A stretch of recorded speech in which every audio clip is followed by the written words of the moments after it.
आत्ताची ताजी बातमी येते, खोक्या भोसलेला अटक झालेली आहे. यावर तुमची पहिली प्रतिक्रिया काय? उत्तर प्रदेशच्या प्रयागराजमध्ये ही अटक झाली.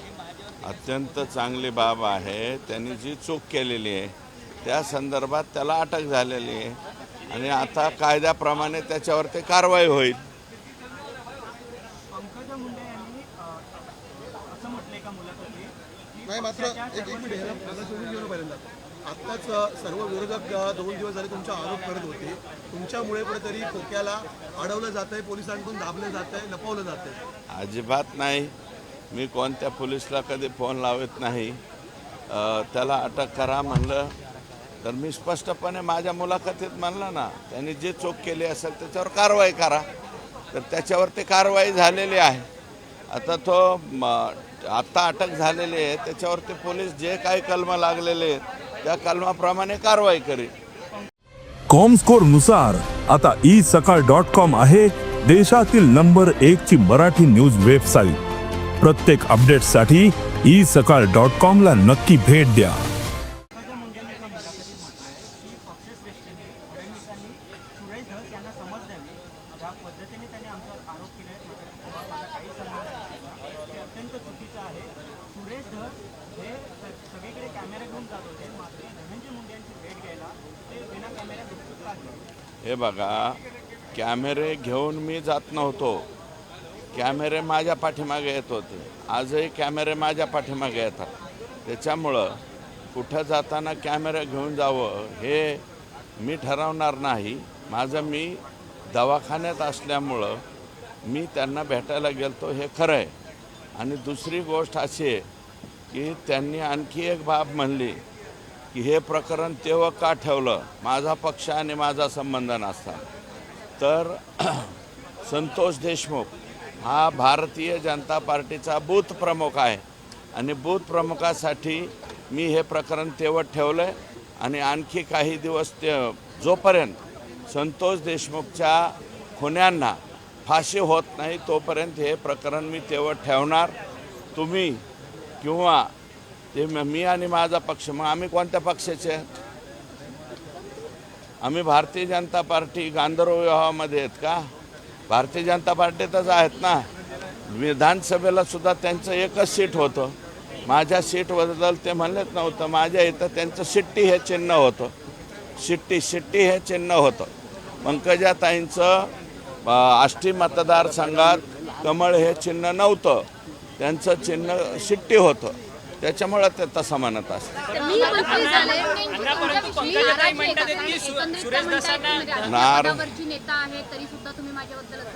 नाही, मी टीका काय करतोय की संतोष देशमुख सारखं अतिशय भयानक प्रकरण घडलेलं असताना त्या स्वतः संतोष देशमुखच्या घरी भेटायला गेल्या नाही, त्या प्रकरणाबद्दल भ्रशब्द बोलल्या नाही.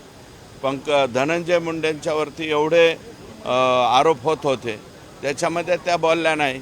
ज्यावेळेस धनंजय मुंडेंचं मंत्रिपद गेलं त्याच्यानंतर ते म्हणतात उशीर झाला, मग ह्यांना म्हणजे शपथच द्यायला नको होती, अमकं तमकं. कधी पद गेल्यावर, जोपर्यंत ते पदावर होते तोपर्यंत तुम्ही एक शब्द बोलले नाही. आम्ही मात्र ते पदावर होते तरी त्यांना या पदावरून हटवावं अशा प्रकारची मागणी त्या ठिकाणी करत होतो. चुकीची काय मागणी होती? त्याचं म्हणणं आहे की मी मंत्री झाल्यानंतरच सुरेश धस यांना गुन्हेगारी आहे ती पंकजा मुंडे आणि धनंजय मुंडे मंत्री झाले त्याच्यानंतरच तुम्हाला दिसली असा तो सुद्धा नाही, ते कोणाकडे बळावली? तुम्ही दोघंही नेते जे माजी मंत्री आणि मंत्री आहेत यांच्याच भागातून बळावलेली गुंडगिरी आहे. आमच्या इकडं गुंडगिरी नाही आहे.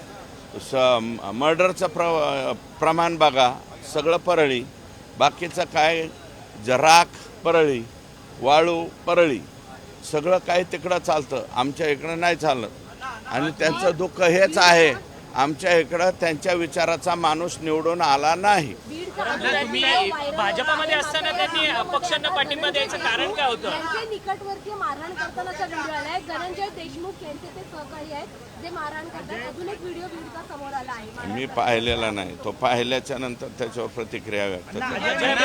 अजय मुंडे म्हणतात की सहआरोपी करा म्हणून खोक्याच्या प्रकरणात. कार्यक्रमामध्ये तुम्ही म्हणाला होता की कृष्णा आंधळे प्रयागराजमध्ये आहे, मात्र सतीश भोसले देखील आता सध्याला प्रयागराजमध्येच मिळालेला आहे. ठीक आहे, तो प्रयागराजला मिळाला का अजून कुठं मिळाला त्याच्याशी ते पोलीस येऊन त्याला सांगतील. मी उदाहरण दिलं होतं की कृष्ण आंधळे असा प्रकारे काही करू शकतो, तर तो अजून फरार आहे, तोही सापडेल अशी माझी आशा. अजय मुंडे म्हणतात की तुम्हाला सह आरोपी करा. अजय मुंडे एक मिनिट आहे का, अजय मुंडे फार लहान आहे, लहान लेकराबद्दल मी बोलणार नाही. आणि माझं धनंजय मुंडेंना म्हणणं आहे, याला त्याला बोलायला लावण्यापेक्षा स्वतः बोला, तुम्ही बोलल्याच्या नंतर मी उत्तर देईन. भोका पण सापडला पाहिजे. 100% खोक्या बोका अजून चोका काय जे असेल ते पोलिसांनी चौकशी करावी, त्याचा आका सगळ्यांची चौकशी करावी. जे जे सापडेल त्यांना सगळ्यांना आतमध्ये घालावं. मला काय माहिती. पण अण्णा पण तुम्ही म्हणतात की त्यांना समज दिली पंकजाताईंचा विचारांचा माणूस निवडून आला नाही. पंकजाताई तर या भाजपमध्ये आहेत, तरी देखील अशा पद्धतीनं आष्टी विधानसभा मतदारसंघात त्यांच्या विचाराचा माणूस निवडून आलेला नाही. मी भारतीय जनता पार्टीचा माणूस म्हणून निवडून आलेलो आहे. पंकजाताईंची तक्रार तुम्ही राष्ट्रीय नेतृत्वाकडे करणार आहात? 100% करणार. आतापर्यंत केले नाही, आता लेखी स्वरूपात करणार. पंकजा मुंडेंची तक्रार करणार आहात? मी लहान मुलांना बोलणार नाही. त्यांचे जे थोरले भाऊ आहेत ते बोलल्यावर मी बोलत. एक मिनिट आहे का, लहान लेकरांना मी बोलणार नाही. जो अजय आहे तो खूप लहान आहे. अजयला बोलायला लावलेलं आहे. कोणी बोलायला लावलेलं ते माहिती आहे. माझं त्यांनाच आव्हान आहे, अजयला काय बोलायला लावतात तुम्ही स्वतः बोला.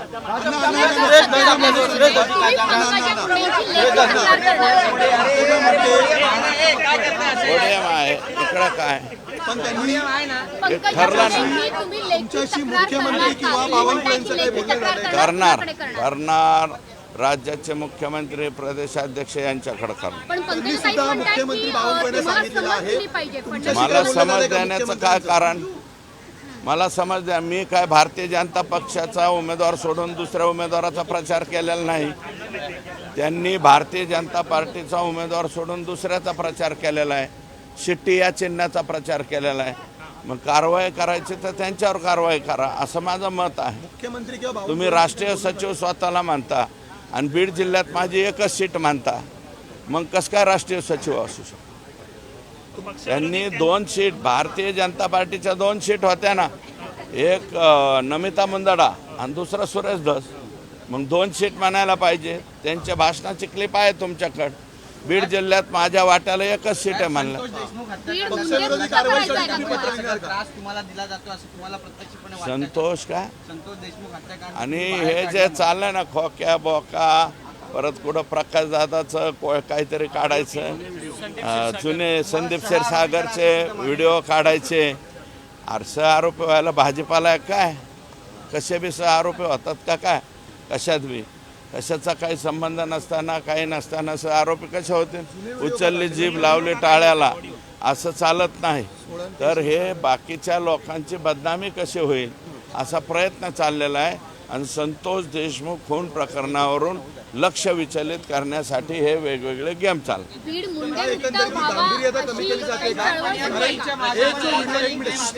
जो व्हिडिओ आता समोर आलेला आहे त्याच्यामध्ये धनंजय देशमुखांचे साडू आहेत, त्यांनी अपहरण करून मारहाण केल्याचा व्हिडिओ आहे. ठीक आहे, आता जे व्हिडिओ आलेला असेल त्याच्यावरती रीतसर कोणी ज्यांच्यावरती अन्याय झाला असेल त्यांनी कारवाई करावी. आमच्या इथं तर तो व्हिडिओ जो आलता ते बुलढाणा जिल्ह्यातला पोरगा होता. मी स्वतः माझ्या इथल्या PIला सांगितलं बुलढाण्याला जा आणि त्याचं काय ते स्टेटमेंट घ्या आणि त्याप्रमाणे कारवाई करा. हे लक्ष भडकावून आता बीड जिल्ह्यातले काही लोक मोकळे झालेले आहेत. मोकळे झालेले लोक अशा पद्धतीचे गेम खेळत आहेत. देश विदेशातील प्रत्येक घडामोडींचे लाईव्ह अपडेट मिळवण्यासाठी आता साम टीव्हीच्या सर्व सोशल मीडिया प्लॅटफॉर्मला लाईक, फॉलो आणि सबस्क्राईब करा. तसंच सर्व नोटिफिकेशनसाठी बेल आयकॉन प्रेस करायला विसरू नका.